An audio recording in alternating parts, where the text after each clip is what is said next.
Welcome back to my channel রিঙ্কুর রান্নাঘর and ব্লগে তোমাদের সকলকে স্বাগতম। আশা করি তোমরা সকলেই ভালো আছো, সুস্থ আছো। আমি আজকে একটা রেসিপি নিয়ে এসেছি। এখানে দেখতে পাচ্ছ এঁচোড়টা আমি সেদ্ধ করে রেখেছি। এঁচোড়ের কোপ্তা বানাবো। এঁচোড়ের কোপ্তা বানাতে কী কী নিয়েছি সমস্ত কিছুটাই তোমাদের দেখাবো। এখানে এঁচোড় আর আলু আমি সেদ্ধ করে মেখে রেখেছি। এবার এর মধ্যে এক এক করে সমস্ত মশলা দিয়ে দেবো। একটা ভাজা মশলা তৈরি করেছি, সেই ভাজা মশলাটা দিয়েছি। আর ভাজা মশলাটা আমি দিয়েছি জিরে, ধনে আর গরম মশলা, গোটা গরম মশলা সমস্ত কিছু, আরও লঙ্কা গুঁড়ো দিয়ে ভেজে আমি এটা মশলাটা তৈরি করেছি। এর মধ্যে এবার আমি দিয়ে দেবো সামান্য পরিমাণ নুন দিয়ে দেবো মাখতে, বেসন দেবো সামান্য,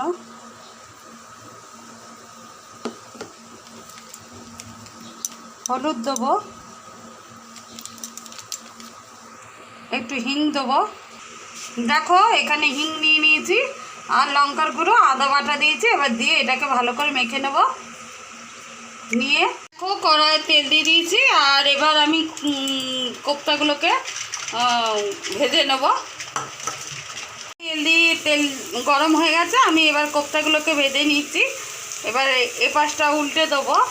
আর যারা আমার ভিডিওটা এতক্ষণ ধরে দেখছো, প্লিজ আমার চ্যানেলটাকে লাইক করো, শেয়ার করো, সাবস্ক্রাইব করো, পাশে থাকা বেল বাটনটা অলে সেভ করে দিও নিত্য নতুন ভিডিও দেখতে। আর সবাই একটা করে লাইক করো আর কমেন্ট করো, আর যদি কোথাও ভুল ত্রুটি হয় তোমরা ঠিক করে নিও। এবার আমি কোপ্তাগুলোকে ওপাশে উল্টে দেবো। পাশে আমি উল্টে দিয়েছি আর এভাবে সমস্ত কোপ্তাগুলোকে আমি ভেজে নেব। আর নিরামিষ হবে এটা, নিরামিষ এঁচোড়ের কোপ্তা ভীষণ ভালো লাগে। আমি পেঁয়াজ রসুন দেবো না।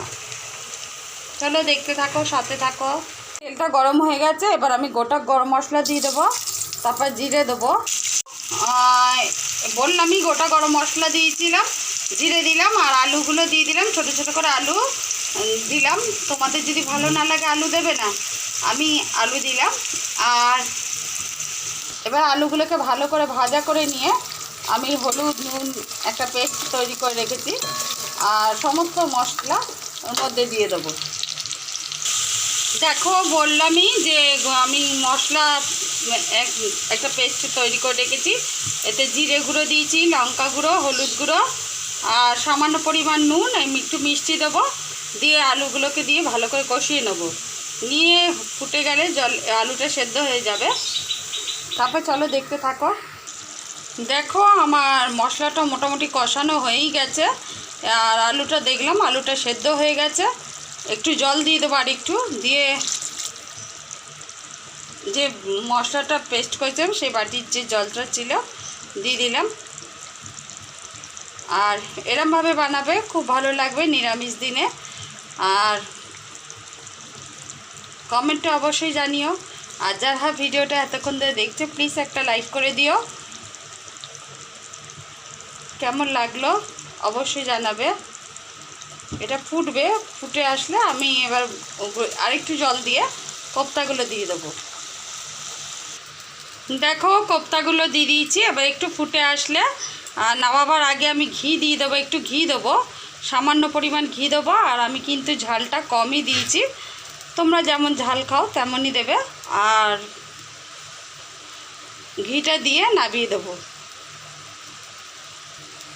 গরম মশলা আমি যেহেতু গোটা দিয়েছি আর গুঁড়ো দেবো না। আর কোপ্তাতেও রয়েছে গরম মশলা, ভেজে আমি দিয়েছি বললামই।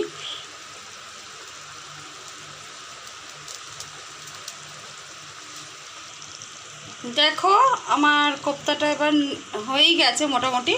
আর এবার নামাবো। এবার একটু ঘি দিয়ে দেবো ওপর থেকে।